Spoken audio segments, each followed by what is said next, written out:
جوتے سے مارنا چاہیے، جدھر نکلے جوتے سے ماریے ہمیں، تھوکیے ہمارے اوپر، لعنت بھیجیے ہم پر کہ ہم ملک کے لیے کلنک ہیں، بوجھ ہیں زمین پر، ہمیں کوئی حق نہیں ہے جینے کا، پورے پریوار کو تیل چھڑک کے جلا دیجیے، خاک میں ملا دیجیے۔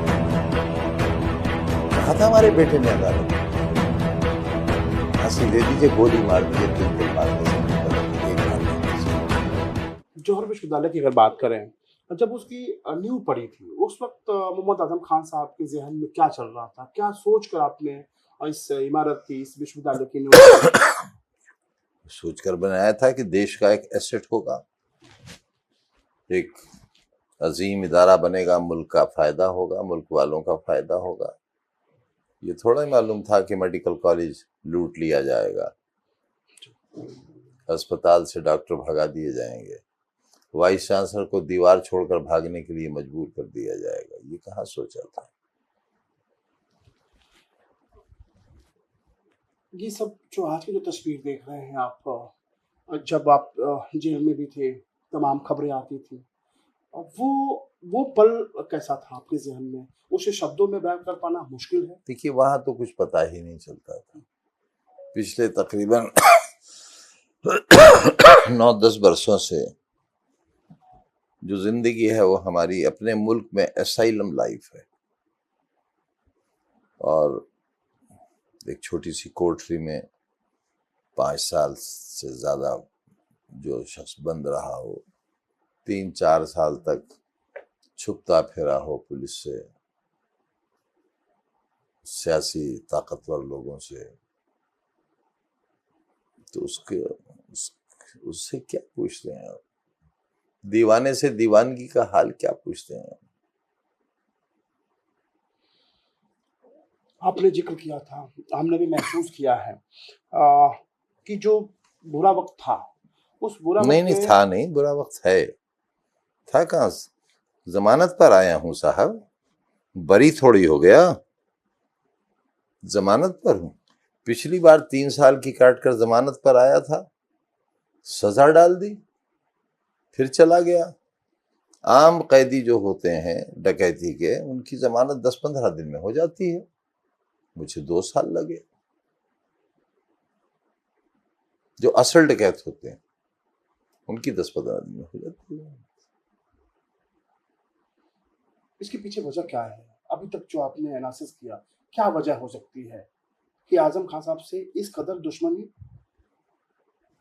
انسانیت کی شرمسار ہو رہی ہے؟ نہ، حیوانیت شرمسار ہو گئی، انسان تو دنیا میں ہے ہی نہیں اب۔ یہ تو بھول جائیے کہ دنیا انسانوں کی ہے، آدمی ہے دنیا میں، لیکن ہمارے ساتھ جو کچھ ہوا ہے اس سے تو حیوانیت بھی شرمندہ ہے۔ 350 مقدمے ہیں تقریباً ایک پریوار پر، مری ہوئی ماں پر، بوڑھی بہن پر، بھائی پر، بچوں پر، بہنوں پر، 350۔ ابھی تو ایک کا فیصلہ ہوا ہے، تو ضمانت پر ہوں، لاکھوں سال کی زندگی مانگ کر لانا پڑے گی اسی طرح اگر عدالتیں سزائیں ڈالتی رہیں۔ دیکھیے میں تو پورے دیش کے لوگوں کے لیے ایک سمبولک سمبل ہوں، not only symbol, I am a symbolic symbol۔ اور لوگوں کو سوچنا چاہیے کہ جس کے دامن پر بے ایمانی کا کوئی داغ نہیں ہے۔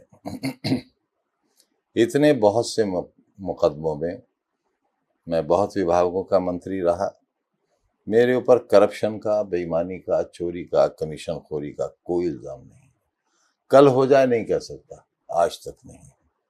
دامن تو اتنا صاف ہے۔ ہاں اب چور چکار آدمی تو، اب اتنا بڑا وزیر رہ کر کوئی شخص مرغی کی چوری کرائے تو گھٹیا بات تو ہے نا، اسے کہاں جینے کا حق ہے؟ میں تو یہ سمجھ رہا تھا مار دیا جاؤں گا۔ خیال آیا ذہن میں کبھی؟ ایسا ہونا چاہیے،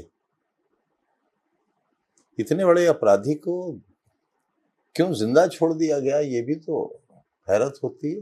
اتنے مقدمے جتنے نٹور لال پر بھی نہیں تھے۔ شراب کی دکان لوٹی ہے ہم نے اور ہماری بیوی نے مل کر، جب ہم منتری تھے تب زیڈ سیکورٹی میں تھے، ہماری ایسوسیٹ پروفیسر بیوی جو کہ اس سروس میں تھی، ہم دونوں نے مل کر شراب کی دکان لوٹی ہے جناب، 16,900 روپے گلے سے لوٹا ہے۔ تو آپ جیسے شریف لوگ ہمارے پاس آئے ہیں، یہ ہمارا سمان ہے، عزت ہے۔ آپ کو تو جوتے سے مارنا چاہیے، ہمیں جوتے سے مارنا چاہیے، جدھر نکلیں جوتے سے ماریے، ہمیں تھوکیے ہمارے اوپر، لعنت بھیجیے ہم پر کہ ہم ملک کے لیے کلنک ہیں، بوجھ ہیں زمین پر، ہمیں کوئی حق نہیں ہے جینے کا۔ پورے پریوار کو تیل چھڑک کے جلا دیجئے، خاک میں ملا دیجئے۔ کہا تھا ہمارے بیٹے نے عدالت میں کہ پھانسی دے دیجئے، گولی مار دیجئے، تل تل مارنے سے بہتر ہے کہ ایک بار مار دیجئے۔ اتنی نفرت، ہم سے اتنی گھرنا۔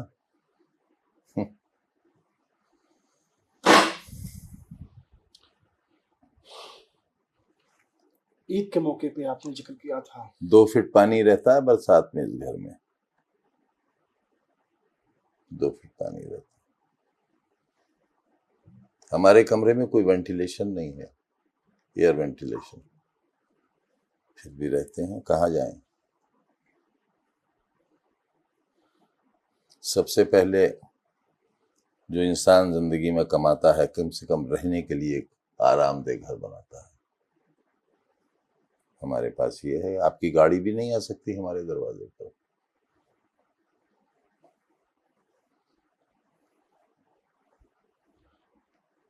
علی گڑھ یونیورسٹی کا وہ زبان لڑکا جس نے بہت کچھ دیکھا تھا، سپنے سجوئے تھے، اور آج جو سب کچھ جو بیت رہا ہے اس کو شبدوں میں بیان کر پانے میں عجب خاصا۔ شبد کہاں سے لائیں، شبد کہاں سے لائیں، کہاں سے شبد لائیں۔ چور سے زیادہ